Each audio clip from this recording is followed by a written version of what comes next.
పెళ్లి కొడుకు నువ్వేనా? మీకు పంపించిన ఫోటోలో ఉన్నది నేనే కదా, హా. అయితే నేనే పెళ్లి కొడుకు. ఇంతకీ నేను మీకు నచ్చానా? అందుకే కదా ఈ ఎదవనేసుకుని మరి వచ్చింది.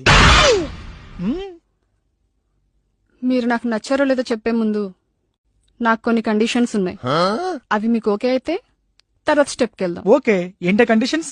నెంబర్ 1, ఆఫ్టర్ మ్యారేజ్ నేను మీ అమ్మకి, నాన్నకి, అక్కకి, చెల్లికి రెస్పెక్ట్ ఇవ్వాలి, వాళ్ళకి సేవలు చేయాలంటే నాతో కాదు.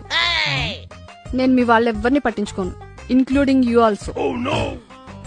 నెంబర్ 2, ఆమె పబ్లిక్ ఫిగర్. ఎలాగూ పెళ్ళైంది కదా అని ఇన్స్టా ఐడి, ఎఫ్బి ఐడి అడగొద్దు. అండ్ మెయిన్లీ నేను ఎవరితో మాట్లాడుతున్నాను, ఎవరితో చాటింగ్స్ చేస్తున్నానని స్పై చేయొద్దు. నెంబర్ 3, నేను ఇంటికి ఎప్పుడైనా వస్తాను, ఎప్పుడైనా వెళ్తాను, ఎందుకు ఏమిటి అని నువ్వు నన్ను అడగొద్దు. అండ్ నా ఫ్రెండ్స్ ఎప్పుడైనా ఇంటికి రావచ్చు, పోవచ్చు, అందులో బాయ్స్ ఉండొచ్చు, గర్ల్స్ ఉండొచ్చు, కానీ నువ్వు క్వశ్చన్ చేయొద్దు. నెంబర్ 4, పబ్లిక్ ప్లేస్లలో ఎలాగో పెళ్ళామే కదా అని ఒసే గిసే రావే పోవే అని పిలవద్దు. ఓకే? నెంబర్ 5, ఇంటి పని, వంట పని అంటే నాతో కాదు. మెయిన్లీ పిల్లల్ని కానీ నా స్ట్రక్చర్ కోల్పోవడం నాకు ఇష్టం లేదు.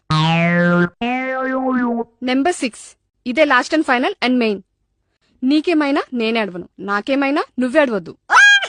అండ్ గట్టిగా చెప్పాలంటే నువ్వు చచ్చిపోయినా నేను తెల్ల చీర కట్టుకుని ఏడవను, మల్లెపూలు పెట్టుకుని నచ్చినోడితో వెళ్ళిపోతా. ఎందుకలా మొహాలు చూసుకుంటున్నారు? నేను చెప్పిన దాంట్లో ఏమైనా తప్పుందా? నేను చెప్పిన కండిషన్స్ నీకు ఓకే అయితే నెక్స్ట్ స్టెప్కి వెళ్దాం. ఆహా, కంగారు పడుకు, 5 minutes టైం తీసుకో. అంతవరకు bearer 4 thumbs up. Excuse me, మీరు చెప్పిన కండిషన్స్ మావన్ కంటే నాకే బాగా సెట్ అవుతాయి.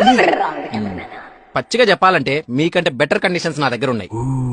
నాకు మీలాగే పెళ్ళైన తర్వాత అత్తకి, మామకి, బొమ్మాడికి, వదినకి రెస్పెక్ట్ చేయడం చేత కాదు. ఓ పని చేద్దాం, నా పేరెంట్స్ కి నువ్వు రెస్పెక్ట్ చేయకు, నీ పేరెంట్స్ కి నేను రెస్పెక్ట్ ఇయ్య. నీ బతుకు నీది, నా బతుకు నాది. Number 2, I'm also a public figure. నా ఇన్స్టా ఐడి, నా ఎఫ్బి ఐడి నువ్వు అడగొద్దు. నేను చాటింగ్ చేసుకుంటాను, నేను డేటింగ్ లకు వెళ్తుంటాను. సో నీకు నచ్చిన వాళ్ళతో నువ్వు చాటింగ్ చేసుకో, నాకు నచ్చిన అమ్మాయిలతో నేను డేటింగ్ చేసుకుంటాను. నెంబర్ 3, పెళ్ళైన తర్వాత ఇద్దరం కలిసి ఉందాం అనుకున్నాం అనుకో, నువ్వు ఒక 10 లక్షలదే, నేను ఒక 10 లక్షలు తెస్తా, ఇద్దరం కలిసి కొత్త ఇల్లు కొనుక్కొని ఉందాం.